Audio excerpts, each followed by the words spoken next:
Hello folks, welcome back to my new tutorial, and today we're going to be learning how to do this.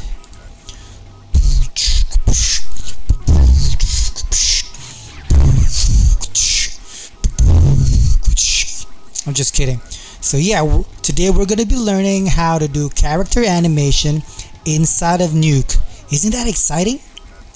It is exciting because Nuke is supposed to be a compositing software. So what I'm trying to do here is to do something out of the box, because people use Nuke compositing to gather all the elements and make the final look, but never in a character animation. So this is my first attempt, and it's not as smooth compared to Maya or 3D Max or Lightwave, Blender, and whatever 3D softwares that are used for character animation. But definitely you can make a 2D character move. So without further ado, let's get to it. Alright. So first we need to go to the source, which is this guy right here. I named the character Slim Jim. Yes, and he will be part of my YouTube miniseries, The Fly Swatter Man. So stay tuned on that one.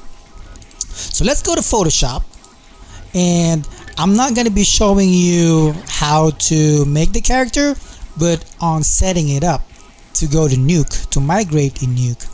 So first let me so this is the character, and let me hide all these layers over here. So this is just the body right there. I separate the body, and then I separate the leg left thigh, and then the leg left feet, and then the head, arm left shoulder first, and then arm left forearm. Now you need to make sure that you name all the layers properly, so that when you migrate in Nuke, you could see it in the shuffle node. And also one thing, you need to be aware of the spacing over here. So my image size is 2000 pixels by 2000 pixels through 300 dpi, and I think that's decent enough size, you know. So from here, everything is separated, everything is named properly. So we'll jump to Nuke. So you could bring in the folder by drag and click the PSD file, or you could just press R and find the file. So once you imported the file, you can then start the shuffle node. So I bring in this shuffle node and I look for the name. So see all of these names right here. So if you name it properly, then you won't have a problem. But if you don't, then you'll probably be guessing. So it's always good to name your file properly. So let me change this one to just one so that it doesn't get that complicated. So I bring in a shuffle and I grab the body, and if I view it, that's the body right there.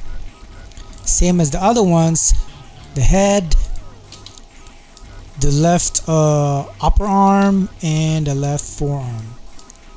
And don't you worry about the right arm and the right leg. I'm going to show you how to cheat on that one. So after you bring in the shuffle node, you bring in a copy premold right there. You just copy premold it by itself. So the A and the B are connected in this one point right here. Oh, and by the way, this is not a beginner's tutorial. This is an intermediate, and I'm not really sure if this is an advanced tutorial, but I just put it in the intermediate area. So, and if there are other people out there that use Nuke to animate 2D characters and you have a better way to show it, please, I would love to look at it and I could learn your technique. So now we copy premold it, clean it up, especially all the white edges right there. So when you do a copy premold, you get all of those out. So let's start from the body. So what I did from the body, I added a grid warp right there. Just click this one right here, draw boundary, and just drag it right there. You could adjust it on the transform node however you want, whatever the center point is. You could scale, skew, and from there I animated the body to just bounce up and down, you know, like a jiggle. So if you view it, it goes like this right there, to give the character a personality and not as stiff, because it's a little tricky when you're animating a 2D character, especially when you try to make it look believable. So I merged the body with the head, but first from the head I gave it a grid warp and I animated it, and animated his double chin right there. So when you play it, it goes like that. And I added a transform, and I put the center on near below his jaw. So when you and I animated the rotation, so it goes like that.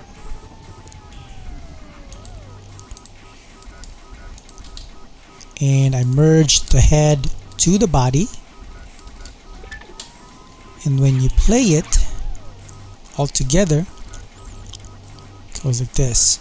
So now we're starting something, you know, it's moving and kind of looks interesting, a little weird but interesting, you know. And let's go to the left arm. That's the upper arm. This is the lower arm, and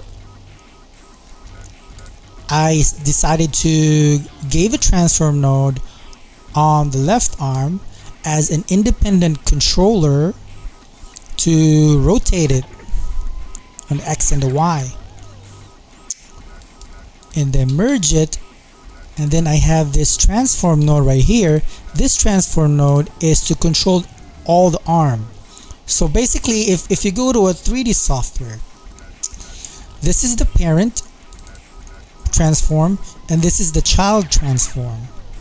So whatever the parent does, the child transform goes with the parent, but it is also independent by itself. You could transform, rotate, and scale it too. So if you view the parent transform, I animated it for 50 frames just for the tutorial. I animated it every 25 frames. Just a simple swing right there. See the child transform? It's doing like a flick right there. So if you view the child transform, it's basically doing this flick and a flick. Basically, you know, animation is on the timing and the weight. I'm really not an animator, but I'm trying, and I'm pretty sure there's so much more improvement I can do on this one, but this is just for the tutorial and show you guys the possibility of, you know, Nuke software animating a character. So yep, that's about it. And you animate the arm, and then I added a motion blur here. We'll discuss it later because it's a little heavy. It might crash my file, so I will go back to that one. So now we have the arm. We'll go to the leg. Let's jump to the leg first. So same thing, this is the upper leg, and I gave it a little bit of grid warp animation, something like this. It's like squishing and squashing.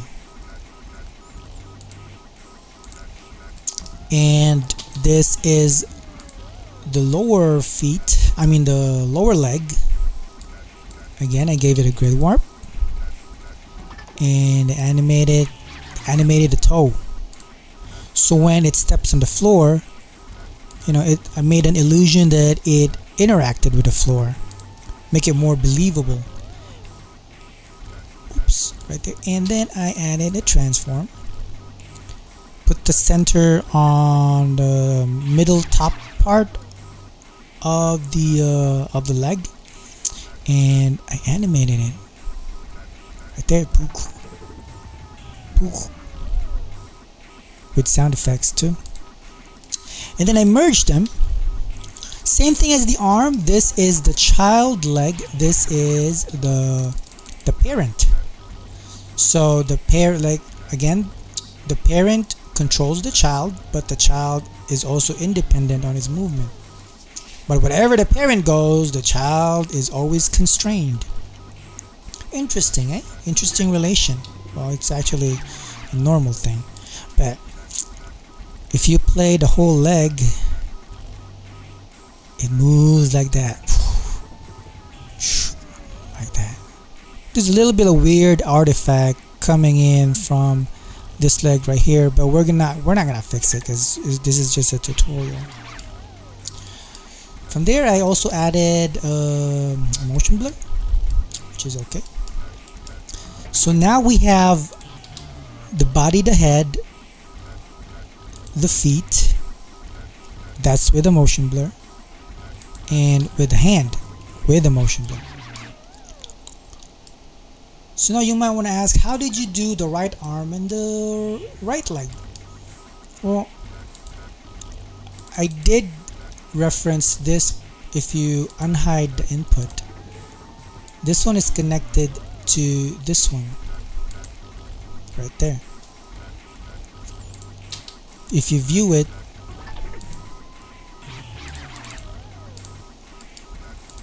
it's connected to both right there. It's basically the left arm, but what I did is I painted.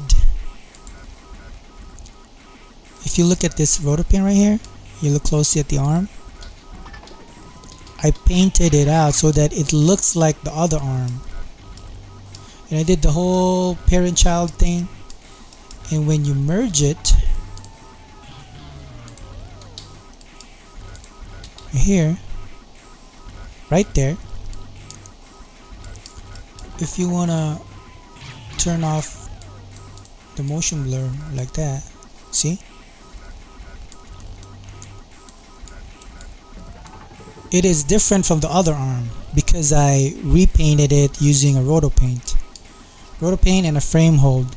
Make sure you frame hold after your Rotopaint so that it stays on the paint whatever frame you may go, and make sure that you frame hold it at the frame where you painted.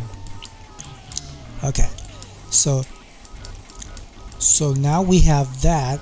Let's unhook the motion blur first because it's really heavy. So we'll just reconnect it after. So now we have that. Same thing as the other leg, you just animate it on the opposite side. So if you go to the right leg, it says rotate 45 degrees, and on the left leg it says -35.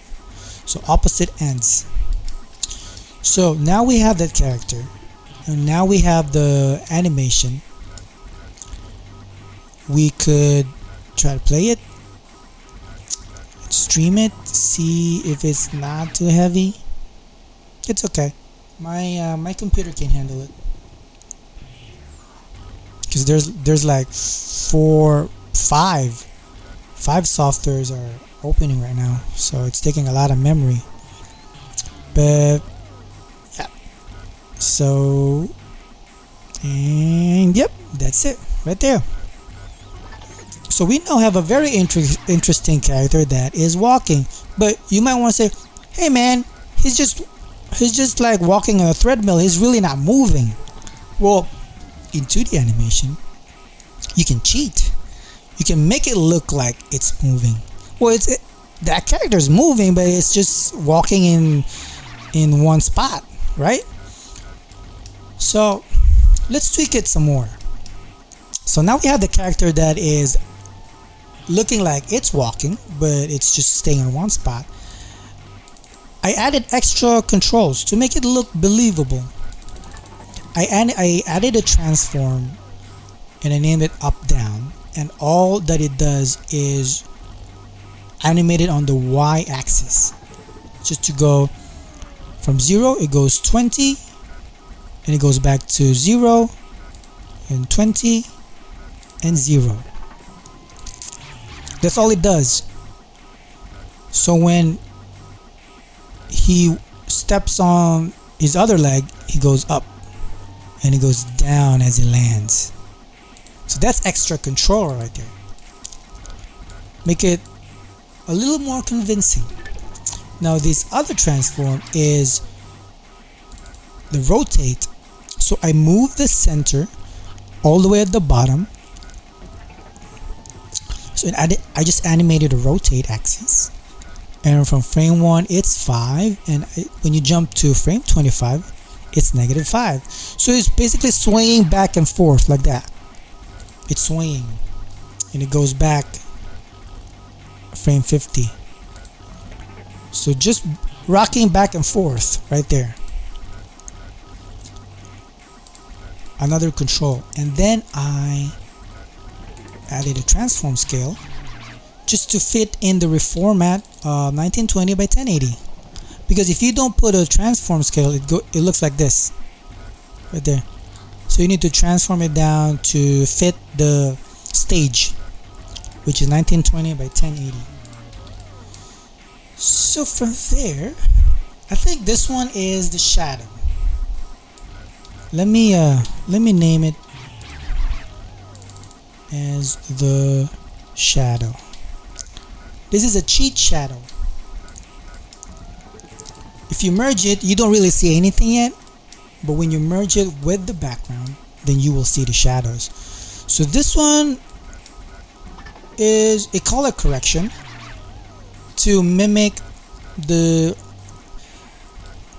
lighting of the environment that affects the character, interacts with the character.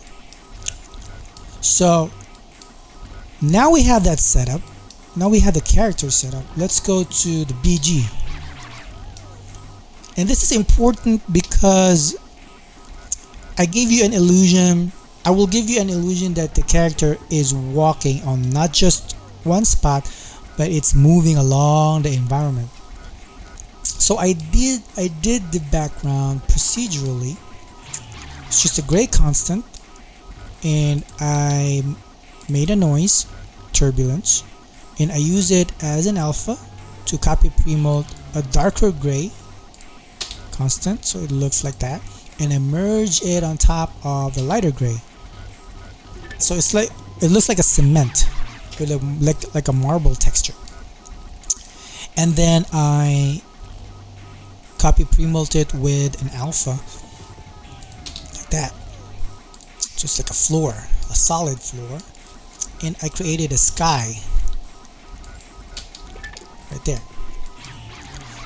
So when you and before I forgot, the noise, I animated the noise on the transform on the translate X. So if you view it, it's moving all the way to the right side while the character is staying on one spot. The whole floor is the one moving. So that's the illusion right there. So you view everything together with the sky in the background, and this is how it looks like. Pretty cool, eh? So now let's merge everything together. So remember about the shadows and the interactive lighting? Yeah, so if you this one is the shadow, and this is, let me rename this one.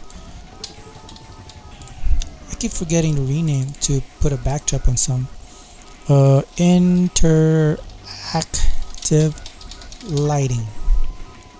Okay, so if you disable this, the shadow, oops, no, let's just do this. If you disconnect the shadow, it looks like that. it's like the character is floating on air. But if you add a little bit of shadow, it seems like the character is integrated with the background. So what I did with the shadow is I just shuffle it on the alpha, give it a little bit of blur, I mean not a little bit, 60, and I use it as an alpha to copy Primo the Black constant, which is, if you disable the transform, it's actually him, but it's the transform that's skewing on the -3x axis to make it look like there's a shadow, and the main light source is on the screen right here. This is where the sun is at, because the shadow is over here, the sun is over here. So now it should be lighter over here and darker on the other side. So that's what I did on the interactive lighting. Oops. Okay, so if you disable this interactive lighting, the character is a little bit flat, which is okay because it's a 2D character. But if you add an interactive lighting, it makes more sense, like that.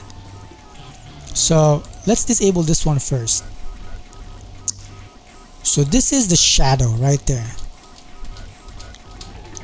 So what I did on the shadow is I create a shuffle, I connect it to the reformat, and I go to the node tab and I check the hide input and postage stamp, so it acts as a postage stamp, and I filter erode it, and I gave it a blur, and I stencil it out.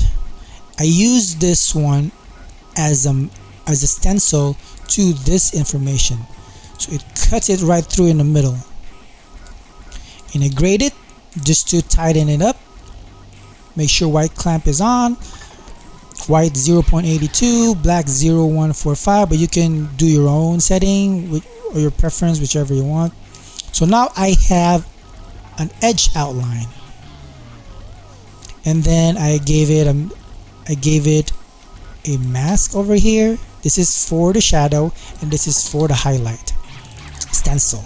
This is a mask and a stencil all in one roto, and I use them in different purposes. Character right there, shadows on the left, and highlights on the right. And when I merge it on the background, it looks like that. And I gave it some adjustment layers, some adjustment nodes, so this is where the sun is at, the brightest spot right there.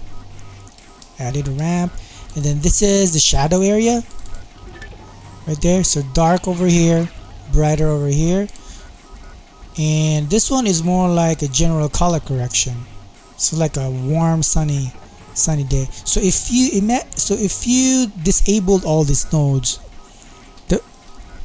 see, there's a big difference right there, the color shift. So now this is more interactive. Well, this one, it's okay, it's a little flat. These are little things that could make your composition more convincing. Not realistic, but more convincing. And then I added a blur plus to give it a little nice soft touch. If you compare it right there, basically it's just the whole footage being blurred out to 96, and you plus it on top of the original, and you mix it, adjust the mix. I prefer 0.1, just subtle, make it subtle. And then I added a vignette, always the classic vignette, to put the character in focus right there. Add a vignette, and then I added a crop, tighten it up. See right there, that's the crop right there. It's very important, the crop right there. And then I render it out, and this is how it looks like right there. So now we have a walking character.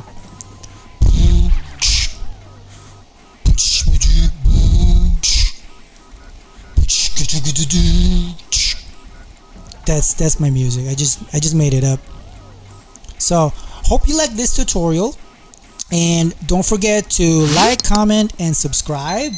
And hopefully you learn a thing or two on this very unique tutorial, and hopefully it inspires you to be an animator. It inspired me, and I'm trying to learn more animation. And hopefully see you on my next tutorial. Thank you very much. Goodbye.